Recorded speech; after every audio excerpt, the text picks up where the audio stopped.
Vous êtes plutôt CDI ou CDD? Quel est le contrat qui correspond le mieux à ce que vous êtes?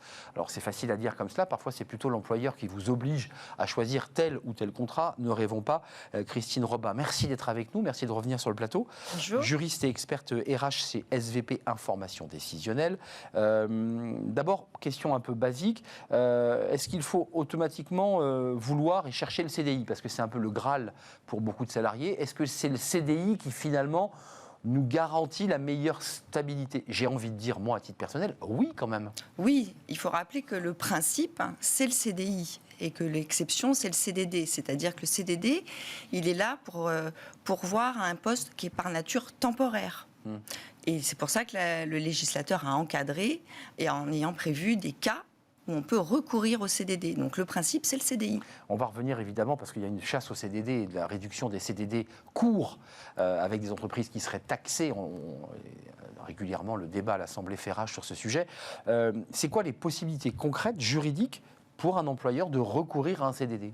Alors, il faut qu'il ait un cas de recours. Donc, soit il connaît un accroissement temporaire de l'activité, ou il y a une tâche occasionnelle, telle que l'informatisation d'un service ou un audit, donc ça ne relève pas par nature de son activité. Ou alors, il a un salarié tout simplement à remplacer. Ou alors, on est dans un secteur où il est d'usage de recourir au CDD. C'est par exemple le cas de la restauration. L'audiovisuel. L'audiovisuel, les centres de loisirs. Et puis aussi, les contrats saisonniers. Parce que, voilà, on est dans un secteur d'activité où, tous les ans, selon le rythme... De mai à juin ou de mai à août, on ramasse des fruits. Par exemple. Et puis ensuite, le CDD s'arrête automatiquement parce qu'il n'y a plus de fruits à ramasser. Comment ça se passe? On peut enchaîner 2 CDD. L'employeur peut vous dire, je vous prends 2 mois, puis je vous reprendrai ensuite. Légalement, c'est limite, ça? Alors, il y a des règles, effectivement. C'est-à-dire que... Alors, ça dépend. Si vous voulez faire suivre un contrat à durée déterminée avec le même salarié, le principe, c'est qu'il y a un délai qui est égal au tiers-temps si le CDD a duré plus de 14 jours. Donc tiers-temps, c'est une semaine? Le tiers de la durée du contrat. Donc 14 jours, ça fait une semaine? Alors, oui, c'est ça. S'il a duré moins de 14 jours, c'est la moitié. La moitié? La moitié. D'accord, donc la moitié, donc 8 jours d'attente pour renouveler un nouveau contrat de 14 jours. Alors, vous me parliez du renouvellement ou des successions? Allez-y, je vous ai embrouillé. Pardon. J'ai essayé de comprendre. Alors, sur les renouvellements, excusez-moi, on peut le renouveler 2 fois au niveau de la loi. D'accord. Et ça peut être aménagé par un accord de branche étendu, puisque le législateur a ouvert cette possibilité. Et là, face à la crise sanitaire, ils ont encore assoupli jusqu'au 30 septembre la possibilité de négocier un accord d'entreprise. Ils n'ont pas besoin d'accord de branche. Donc concrètement, qui permettrait quoi cet accord d'entreprise lorsqu'il est négocié? Par exemple, au niveau de la loi, c'est 2 renouvellements. On pourrait très bien... Sans délai entre les deux, Sans délai, là on parle de renouvellement. C'est le même contrat qu'on renouvelle. D'accord. Et donc, on pourrait prévoir 3 renouvellements ou un seul, ou on peut aménager. Donc ça permet de flexibiliser le marché du travail et de le rendre plus souple. Vous évoquiez l'idée d'un délai de carence entre les deux. Alors dans ce cas-là, c'est lequel? Oui, là, excusez-moi. Non, il n'y a pas de mal. Là, c'est si j'ai utilisé mes 2 renouvellements, par exemple, mais j'ai encore besoin de mon CDD, eh bien, si je devrais attendre ce fameux délai, si je le fais avec le même salarié, pour un accroissement temporaire d'activité, le tiers ou la moitié. Il y a des exceptions. Pour les CDD de remplacement, par exemple, je peux les enchaîner sans délai. Pour une personne qui sera en congé maladie, par exemple, et qui va enchaîner ses congés maladie, et bien on peut la remplacer. Oui. Concrètement, on a une période d'essai en CDD ou pas? Oui, on a une période d'essai. Même sur 14 jours, je suis pris en CDD 14 jours, j'ai quoi? C'est un jour par semaine dans la limite de 2 semaines. Donc j'aurai 2 jours. J'aurai 2 jours. 2 jours où l'employeur peut rompre le CDD. Oui. S'il considère, il peut le rompre d'une manière unilatérale par un courrier. Absolument. Pendant la période d'essai, il n'y a pas de motivation particulière à donner. Alors, je vous pose la question. Alors, évidemment, c'est un sujet plus politique que juridique, mais au-delà de ces règles précises que vous avez indiquées, parce que c'est saisonnier, parce que c'est temporaire, parce qu'à la télé, il y a des grilles de programme, pourquoi finalement l'employeur use-t-il de ce CDD abusivement parfois?